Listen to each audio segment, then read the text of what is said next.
My first guest was on the show last month, just after he'd arrived from London, and I enjoyed talking with him so much then. We ran out of time. He's best known in Australia, I guess, as one of the stars of the hit television series The Professionals. He's here now starring in the stage show Are You Lonesome Tonight? So please welcome back to the show, Martin Shaw.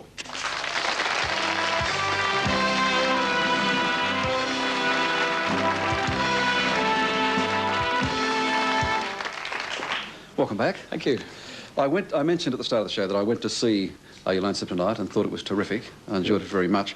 The reviews have been pleasing, I guess, for you. They've been as good as they were in London. Yes.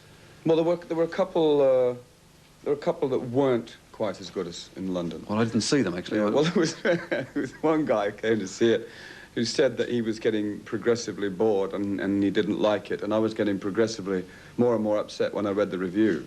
But then he said that he didn't like rock and roll. He didn't like Elvis. He was never a fan of Elvis Presley. So I thought, well, what did you come and see the play for, you know? Yeah. I mentioned to you a moment ago that when I saw the show, there was a fellow just a couple of seats along from me who said that he was the president of the Elvis Presley fan club in Australia, which is one of the biggest, I think, Elvis fan clubs around the world. What reaction have you had from them? Because it doesn't depict Elvis as an especially nice bloke. Well, I think it depicts him as an especially nice bloke. I mean, I disagree with you there, but I think it does show a lot of the darker side than some of the dyed-in-the-wool fans would like to acknowledge. Have you had a reaction from those dyed-in-the-wool fans? Yes. But I haven't had any negative comments from the Elvis fans yet. Most of the reactions I have had have been really moving, because people say things like, thank you for bringing us back to him. Bringing him back to us, rather. Yes. And that's a bit spooky, you know, because although I do get very involved in the performance, to me it's still a performance. And people are writing letters saying Elvis is alive and you are Elvis and you embody Elvis. And I think, well, yeah, that's a bit strange. And do they write to you as Martin or as Elvis? They write to me as Martin, thank God. I mean, if they wrote to me as Elvis, then it would be too spooky. Yes, when I said that he wasn't such a nice bloke, I think he's a very sympathetic character in the play and the musical. But nevertheless, I remember doing something on Elvis a few years back in Graceland, and the fans then at that stage, at that anniversary, they wouldn't accept the fact that he'd been on the pills, that he was a junkie, effectively, that he was as bloated as he became, that he was on the booze. And yet, I mean, you make them accept that in the play, don't you? I hope so. I mean, that's what I'm hoping to show, is that the inner life of the man and the man's charm and his love of people was greater than the external appearance and greater than the degradation. It's also, it's not heavy enough to be a tragedy, but the story is tragic, isn't it? Yes, it's a very tragic story. I didn't want to make it a heavy story because I think you only feel the loss of something if you can feel warmth and pleasure at the same time. So that if at the end, when he dies, when I die, people do feel a sense of loss. Did you like him? Yes. I know you researched it a lot. Yes. I mean, I liked him more and more because of the research and because of watching the videos. There's that little smile that he had and the self-mocking feeling that he had about himself. He was an extraordinary man. What made him extraordinary, though, do you think? I mean, why was he so different to any of those, you know, a dozen other great rock and rollers? For me, what made him different, apart from the fact that he had an almost supernatural talent, was the fact that he was like simultaneously available and not available. It was like the image that he put across, he made people feel that he cared, and he was very loving and very warm to his audience, and he gave his heart enormously.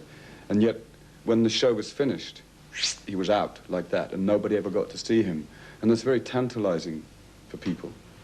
And I think that's why the whole mystique has stayed for so many years after his death, because people felt that they knew him personally, because he had this wonderful knack of being charismatic and available at the same time. And he was incredibly generous with himself. Yes.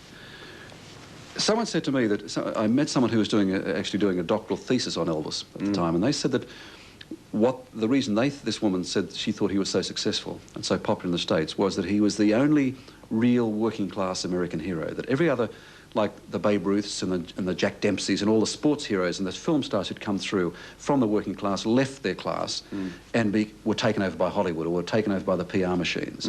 But in fact, Elvis never left those roots. He brought the family to him, including the aunts and uncles. Yes, well, you know how big the family is in America. And he embodied that. I mean, embodied the American dream of a boy from Tupelo, Mississippi, making it enormously big and becoming a multimillionaire, but having his mother and his father and his aunts and his uncles and everybody with him. So there was the American ideal of having the family and having money and success. But it was that elusive thing about him that people could feel that he knew them and they knew him. But at the same time, he was as remote as a king. When you were doing the play for so long in England, did you get many of the new generation who wouldn't have known Elvis coming along to see the show? Yes, lots. How do they translate to that? I mean, is it really like, for people of my generation, I guess, I grew up with Elvis. Mm-hmm. But what about kids who've grown up in the last 20 years? Well, they love it. Because, the music is standard, and he was like the founding father of rock and roll. And they see lots of, like you've got showing at the moment, you've got the roots of rock and roll, and it's very popular. And so people want to know. I mean, there's a whole culture of youth nowadays is based on rock and roll, and they're fascinated to see where it all started and how it all started. And Elvis was the founding father. Can you tell us again, you mentioned when you were here last time, you mentioned the fact that it is like a huge physical workout for you to do the show. Yeah, it's more than that. It's a nervous breakdown. I mean, it's a nervous breakdown every night, and twice on Saturday. Now, people laugh at that, but I mean, has anyone seen the show by chance? You have. Did you enjoy it? Oh, thoroughly. Now, why did you enjoy it? I mean, tell us.